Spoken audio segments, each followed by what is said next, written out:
l'histoire, il est lointain, quoi. Il est très lointain. Mon histoire personnelle avec les lunettes,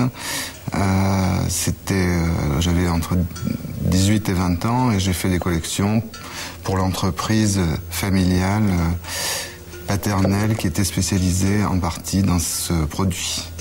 Moi, je tombe par hasard dessus, je le rencontre. À partir de là, il y a une alchimie. Il y a deux personnes qui se rencontrent et qui vont bâtir une histoire. Alors, une histoire d'amour et puis une histoire encore d'amour, mais autrement ailleurs. Dans une passion pour faire des lunettes, mais pas que pour faire des lunettes, pour raconter des histoires. En 95, j'ai créé cette société. BLI et on a développé des collections Gieffray et Bose qui sont nos deux collections optiques de base ainsi qu'une collection solaire qui est un peu moins connue qui s'appelle Sky Eyes.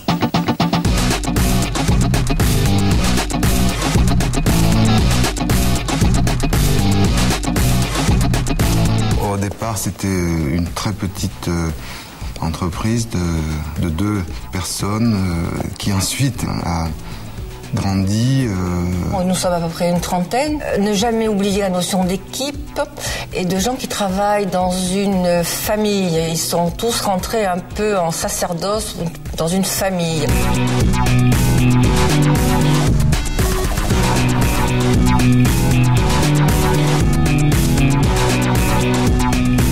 Gieffray, c'est une collection qui est plus urbaine, inspirée de l'architecture, inspirée d'éléments liés au bâtiment, à la construction, et qui se veut unisexe ou plutôt à tendance masculine, ce qui n'empêche pas que beaucoup de femmes portent nos lunettes. Et Bose, c'est un peu l'inverse. L'inspiration, elle est plus orientaliste ou décorative, très féminine et essentiellement. Ce qui différencie peut-être les produits de la collection Jean-François Ray, c'est le fait qu'elle soit décomplexée.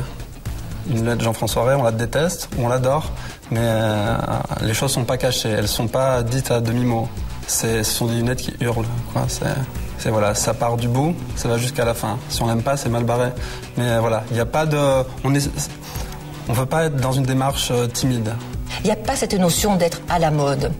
On a toujours cette notion d'être plutôt en décalage, décalé. Jean-François, déjà, lui, c'est quelqu'un de décalé.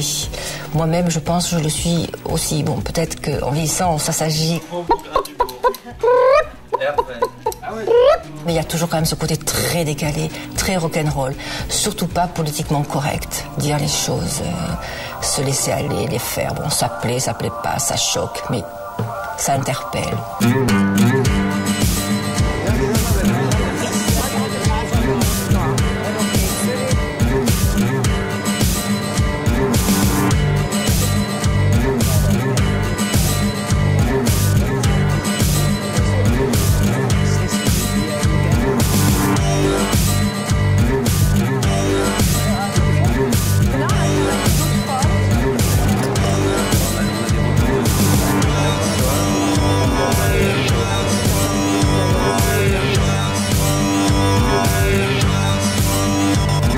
C'est quelque chose qui va surprendre un peu les gens.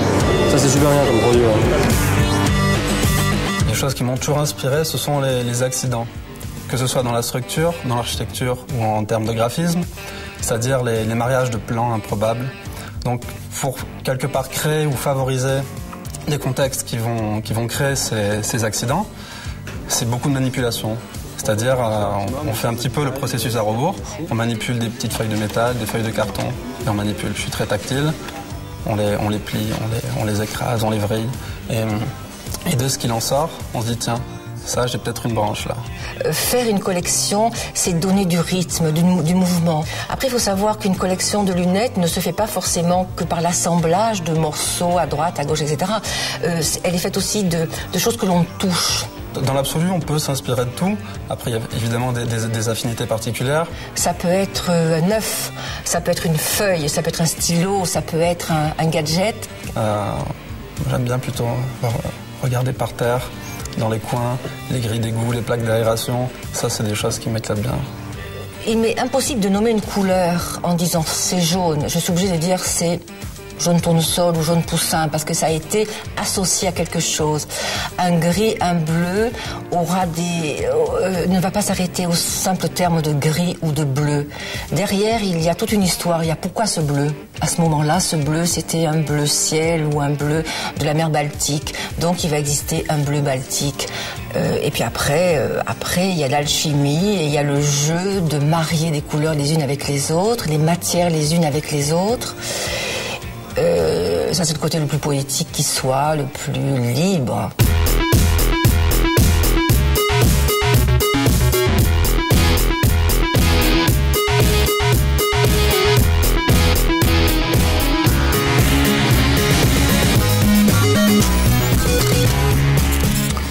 Nos lunettes sont fabriquées encore en grande partie en France, bien que le tissu industriel dans ce domaine-là ait beaucoup été érodé par le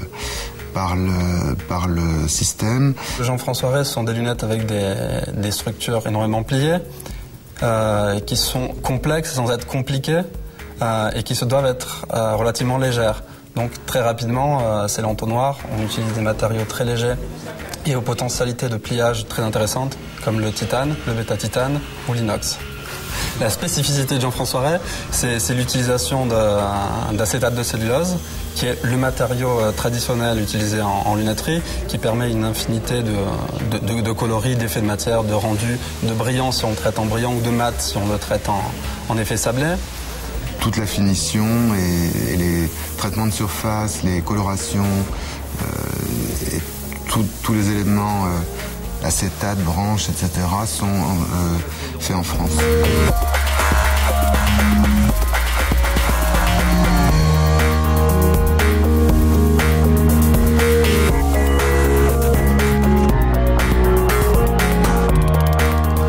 Les clients, je les imagine gros, petits.